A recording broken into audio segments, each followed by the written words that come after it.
Bienvenue dans Complorama, un podcast France Info avec Rudy Rechta, directeur de Conspiracy Watch. Et Tristan Manasrance, maître de conférences associé à l'Université de Paris-Cité, spécialisé dans les cultures numériques. Et pour nous accompagner, Noé Da Silva de France Info. La COP30 a lieu en ce moment au Brésil. Son objectif est de conserver la limite de réchauffement de la planète à plus 1,5 degré d'ici la fin du siècle, conformément à l'accord de Paris en 2015. Souvenez-vous, c'était la COP21. Dans ce podcast, nous allons voir que cette COP30, actuellement, est victime d'attaques, de désinformation. Nous vous expliquerons que les climato-complotistes ont le vent en poupe et aussi pourquoi le climat leur est favorable en ce moment, aussi bien sur les réseaux sociaux que dans les médias. Voilà le programme du 98e numéro de Complorama, quand la complosphère s'empare du climat. Commençons donc par l'actualité du moment, cette COP30 au Brésil, et par les faits scientifiquement établis. Il n'y a aucun doute, sur le fait que le réchauffement actuel est dû à l'augmentation des gaz à effet de serre dans l'atmosphère, et qu'il est dû à l'activité humaine d'origine anthropique. Et pourtant, vous allez entendre Laurence Tubiana sur France Info TV. Elle est dirigeante de la Fondation européenne pour le climat, et elle nous dit que 10% de la désinformation actuelle est consacrée au climat. C'est aussi une présentation de l'information de dire que les gens, les ruraux, les agriculteurs sont contre l'action environnementale et l'action climatique. Quand on regarde un peu plus précisément, soit les gens considèrent que les politiques qui sont menées ne sont pas justes, elles sont au fond très régressives au sens où elles pèsent plus sur les ménages plus modestes ou la classe moyenne que sur les plus riches, et c'est vrai. Par ailleurs, pour les agriculteurs qui sont vraiment très endettés aujourd'hui en France, il n'y a pas de proposition d'alternative à la situation économique, qui n'est pas le problème des pesticides, qui est le problème de leur endettement. Donc tout ça fait partie d'une évolution, aussi d'une manipulation de l'information, si je puis dire. Le mot est un petit peu fort, mais pas toujours, puisque aujourd'hui, 10% de la désinformation aujourd'hui se consacre au climat. Donc c'est un sujet qui est très politisé. Alors, toutes les COP ont connu des attaques de climato-sceptiques, mais nous parlons bien aujourd'hui, Tristan, des climato-complotistes. Est-ce qu'ils ont toujours été là ou est-ce qu'ils se réveillent avec cette COP ? Franchement, ça fait depuis les années 90 déjà qu'on a de nombreuses communautés complotistes autour de la planète qui s'emparent du climat et qui développent des récits complètement hors sol. Donc c'est quelque chose qui n'est pas ancien, mais qui effectivement se réactive quasiment à chaque COP, à chaque conférence sur le climat international. Elle le fait évidemment parce que c'est un moment qui leur permet d'avoir une grande viralisation, c'est une opportunité de visibilité pour les discours complotistes autour du climat. Et surtout, c'est une dynamique, ces types de récits, qui est indexée en gros à la couverture médiatique et politique. Et puis on a d'ailleurs des chiffres pour montrer effectivement que ces moments-là sont des moments particuliers, en tout cas pour la complosphère. On a un rapport du Climate Action Against Disinformation, le CAAD, qui est une coalition d'ONG qui documente la désinformation à chaque COP et qui a constaté qu'entre juillet et septembre 2025, il y avait plus 267% de contenus trompeurs, essentiellement diffusés sur les plateformes sociales, essentiellement, mais pas que, sur X, TikTok, Facebook, et qui sont également dopés à l'IA. On en reparlera tout à l'heure. Dernière chose, on a aussi un autre collectif d'ONG qui révèle un truc assez intéressant et qui alerte sur l'intensification donc de la désinformation, toujours à l'approche de la COP30, notamment en France, avec entre janvier et août 2025, 529 cas de désinformation climatique détectés cette fois-ci sur les grandes chaînes de télévision et de radio. Alors Rudy, justement, l'information autour du climat est clairement attaquée ? Oui, d'ailleurs, la question de l'intégrité de l'information en matière de changement climatique figure pour la première fois à l'agenda officiel de la COP30, qui en a fait le 30e de ses objectifs clés. On ne peut pas s'empêcher de faire le parallèle avec le fait que l'OMS avait identifié ces dernières années la désinformation en matière de santé comme l'une des principales menaces qui pèsent sur la santé publique. L'OMS est donc l'Organisation mondiale de la santé. Elle explique que la manipulation de l'information constitue un risque pour la santé publique et à plusieurs titres. Elle nuit effectivement à la santé. Elle peut conduire à des décès qui auraient pu être évités par des retards de vaccination, le rejet des mesures sanitaires, de prévention. Et en particulier, le complotisme, il érode la confiance dans les institutions sanitaires. Donc, ce n'est pas juste un problème de communication. On se souvient qu'en 2020, en février 2020, au tout début de ce qui n'est pas encore une pandémie de Covid-19, le directeur général de l'OMS avait déclaré « On ne lutte pas seulement contre une épidémie, on lutte aussi contre une infodémie ». Il ajoutait que les fausses nouvelles se propageaient plus vite et plus facilement que le virus et qu'elles sont tout aussi dangereuses que le virus. Donc en fait, l'infodémie, c'est cette surabondance d'informations vraies et fausses, pour une grande partie fausses, qui en fait faussent les données, donc le débat public, et accélèrent des mauvaises prises de décision en matière de santé. Alors justement, cette COP30 en ce moment au Brésil, Tristan, elle est aussi l'objet de théories farfelues. Ben oui, on a plusieurs exemples. On a par exemple cette rumeur qui a été vraiment relayée par la complosphère internationale et même brésilienne d'ailleurs, sur le fait qu'il y aurait eu des milliers d'arbres abattus pour construire une route vers le COP30. Donc on avait des images où on voyait effectivement une forêt dévastée, une autoroute qui traverse une forêt au Brésil. Alors c'est des images qui ne sont pas fausses, mais qui sont décontextualisées. C'est des images qui sont anciennes et qui donc ont été utilisées là pour effectivement essayer de décrédibiliser ce moment, cette réunion internationale effectivement au Brésil. On a aussi la première dame brésilienne qui a été également attaquée durant cette séquence où elle a été accusée de détournement d'argent autour évidemment de cette manifestation internationale. Et c'est quelque chose qui a été notablement relayé par Trump lui-même sur son réseau social Truth Social. Et puis on a un dernier exemple là, vu qu'on est vraiment dans la modernité totale, avec de l'IA évidemment, et une fausse vidéo à Belém, donc située là-bas, avec une ville qui serait inondée par les eaux. C'était évidemment, encore une fois, une image totalement fausse, générée cette fois-ci par IA. Mais ce qui est intéressant, c'est que ce moment d'excitation complotiste autour du climat ne s'attaque pas que sur les fondements du consensus scientifique sur le climat, mais attaque la manifestation elle-même, qui est censée adresser cette problématique de l'urgence climatique. Donc on en est là aujourd'hui. On va parler maintenant du contexte qui est favorable en ce moment au climato-complotisme, avec notamment Donald Trump à l'ONU.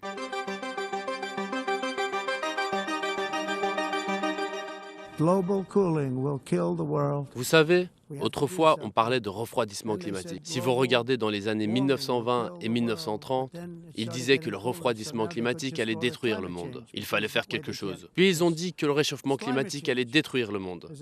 Mais ensuite, il a commencé à faire plus frais. Alors maintenant, ils appellent cela le changement climatique. Comme ça, ils ne peuvent pas se tromper. C'est le changement climatique parce que si la température monte ou descend, quoi qu'il arrive, c'est le changement climatique. C'est à mon avis la plus grande arnaque jamais perpétrée dans le monde. Si vous ne vous débarrassez pas de cette arnaque verte, votre pays va échouer. Et je suis très bon pour prédire les choses. Vous savez, pendant la campagne, ils avaient un chapeau, le plus vendu. Trump avait raison sur tout. Et je ne dis pas ça de manière prétentieuse, mais c'est vrai, j'ai eu raison sur tout. Et je vous dis que si vous ne vous débarrassez pas de l'arnaque de l'énergie verte, votre pays va échouer. C'était donc Donald Trump devant les Nations Unies le 23 septembre dernier. Il y va fort contre le changement climatique. Il a raison, comme il le dit, Rudy ? En tout cas, il est assez isolé dans ses propos et dans ses convictions. Donald Trump, c'est sans doute le chef d'État à être allé aussi loin en matière de déclarations climato-sceptiques, climato-complotistes, climato-dénialistes même. Là, c'est très clair. Il dit quand même avoir gagné contre le canular, le hoax du changement climatique. C'est le seul chef d'État d'une grande puissance à parler comme ça. Le seul exemple parallèle qu'on aurait, ce serait celui de Rodrigo Duterte, le président des Philippines entre 2016 et 2022. Aujourd'hui, il est poursuivi pour crime contre l'humanité. À plusieurs reprises, Duterte avait tourné en dérision l'accord de Paris sur le climat, le qualifiant de stupide, d'absurde. Il avait qualifié le discours climatique sur l'urgence climatique de non-sens, d'invention. Un autre leader international, Jair Bolsonaro, aussi s'était illustré par une politique plutôt très climato-sceptique, mais Par exemple, ni Vladimir Poutine, ni Xi Jinping n'ont jamais utilisé le vocabulaire extrêmement fort utilisé par Trump pour parler de climat. L'administration Trump 2, qui s'est mise en place au début de l'année 2025, elle propose quand même de démanteler la National Oceanic and Atmospheric Administration, c'est-à-dire l'agence américaine qui s'occupe de ces questions-là, de baisser son budget de 27% en supprimant notamment la plupart des programmes de recherche sur le climat. Des mesures qui doivent encore être approuvées par le Congrès. Et puis on a le ministre de la Santé américain, RFK Jr., qui troque des problèmes réels, donc le changement climatique, par des faux problèmes, des problèmes imaginaires comme les chemtrails. Lors d'une émission télévisée cette année, il affirmait qu'une agence du Pentagone vaporiserait des produits chimiques via les avions en laissant entendre que ce n'est pas des simples traînées de condensation, mais des pulvérisations chimiques nocives, c'est-à-dire le noyau dur de la théorie du complot sur les chemtrails. L'écosystème numérique est lui aussi favorable, bien évidemment, Tristan, au climato-complotisme. Bah oui, et je pense que c'est essentiellement là-dessus d'ailleurs qu'il se diffuse. Hein. On a plusieurs rapports et études qui le soulignent de façon assez flagrante. Hein. On a une analyse qui a été faite entre 2018 et 2022, qui a été rapportée par le journal Nature.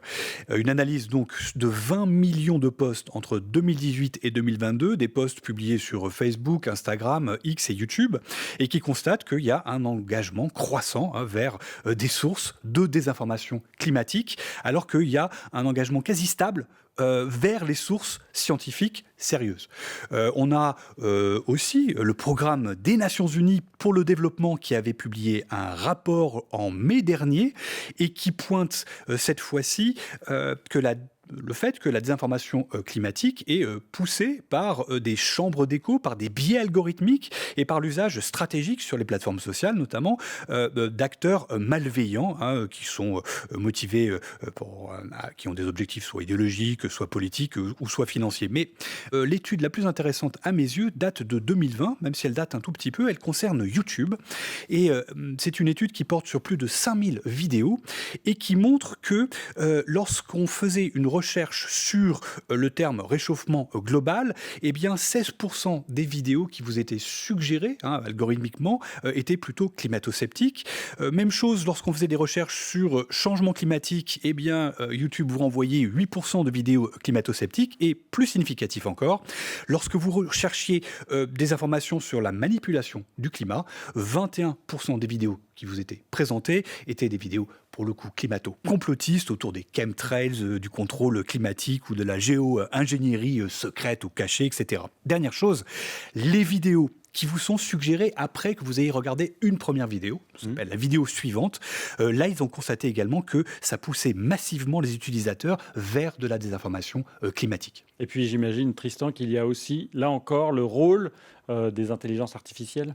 Oui, comme toujours, et là c'est encore le rapport dont on parlait tout à l'heure du CAAD qui démontre quand même de façon assez flagrante que l'IA participe à cette confusion informationnelle, est utilisée par les promoteurs de récits climato-complotistes. Alors, ils vont utiliser effectivement des générations synthétiques d'images, de vidéos, évidemment, pour illustrer ou servir, si vous voulez, leur récit complotiste.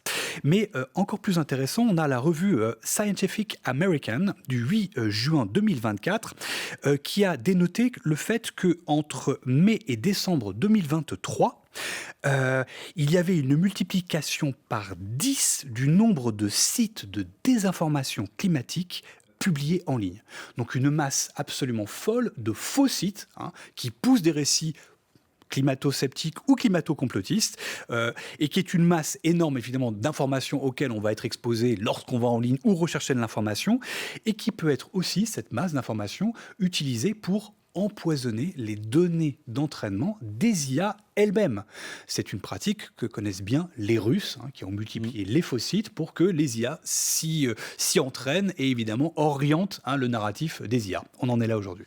Alors tout à l'heure, on entendait Donald Trump dire que le réchauffement climatique n'existait pas, que ce serait pour cela qu'on a changé le terme en dérèglement climatique. Maintenant, nous allons entendre Mark Daoud, rédacteur en chef d'un magazine, Nexus, magazine complotiste. Il nous explique que le dérèglement climatique est dû à certains États et à certaines grandes puissances. Ce fameux réchauffement, il suffit de remplacer le mot réchauffement par dérèglement climatique et on comprend tout. Parce qu'effectivement, à force de manipuler le climat par HARP ou d'autres technologies de géo-ingénierie, on finit par le dérégler. Et forcément, tout système qui est à l'équilibre, qui va subir des modifications brutales et spontanées, va avoir un comportement brutal et spontané en conséquence, le temps qu'il retrouve son équilibre. Et je pense effectivement qu'on est aujourd'hui dans le constat des conséquences de ce que font les grandes puissances de ce monde. Voilà, c'était le 21 octobre dernier. Qui est ce monsieur? Il nous parle de HARP. C'est quoi, Rudy? Ce monsieur, tu l'as dit, c'est le rédacteur en chef d'une revue, une publication qui est très orientée sur les pseudosciences et les théories du complot. Et il nous parle de HARP, qui est une station de recherche sur l'ionosphère basée en Alaska et qui ne dérègle pas le climat. C'est faux de dire que ça change le climat. Mais c'est une station de recherche qui cristallise sur elle les fantasmes complotistes depuis plus de 30 ans. C'est considéré par les complotistes comme une arme secrète capable de déclencher des grandes catastrophes, des tsunamis, des séismes, etc. C'est un mythe bien connu. Conspiracy Watch, on l'a traité en 2011. Et la presse française, France 24, l'AFP, en parle depuis des années, depuis au moins 2021, c'est très clair, au point que c'est un sujet très connu, HARP, quand on s'intéresse aux théories du complot. C'est même utilisé dans des fiches pédagogiques sur les théories du complot. Donc c'est pas du tout une découverte récente. Et ce qui est intéressant, c'est que dans la même émission, il s'exprime sur Géopolitique Profonde, sur la chaîne YouTube de Géopolitique Profonde, site complètement complotiste. Dans la même émission, on fait venir comme expert pour parler de ces sujets-là un dénommé Patrick Passin. Sans préciser que Patrick Passin, c'est un éditeur qui est celui qui avait édité le livre de Thierry Messant sur le 11 septembre, un livre complotiste qui s'appelait L'effroyable imposture, et qui avant ça avait publié des livres expliquant que l'alunissage n'a pas existé, que Lady Di n'est pas morte comme on nous le dit, des livres sur les ovnis, voilà. Donc c'est le niveau de sérieux de ce genre d'émission, quoi. Alors là, on parle de théorie, mais il faut bien se rendre compte que le climato-complotisme a des effets dans le réel, dans la vie réelle. Il a des effets dans le réel dans la mesure où il affaiblit la prise de conscience du problème. Autrement dit, ça nous fait perdre du temps et un temps précieux. On sait que la lutte contre le changement climatique, c'est en grande partie une course contre la montre. Donc c'est un discours qui nous désarme et à ce titre, c'est un discours potentiellement dangereux. Mais pas seulement, parce que chez les climato-sceptiques, il y a aussi beaucoup d'excités.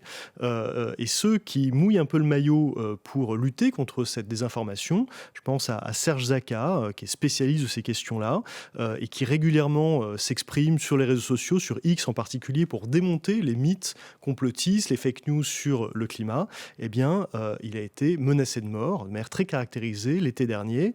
Il reçoit des milliers d'insultes par semaine. Il a récemment accordé une interview au Point. Il montre le véritable enjeu que c'est pour quelqu'un qui décide de s'engager civiquement par ses publications, à quel point ça peut être toxique d'essayer de parler sur le sujet.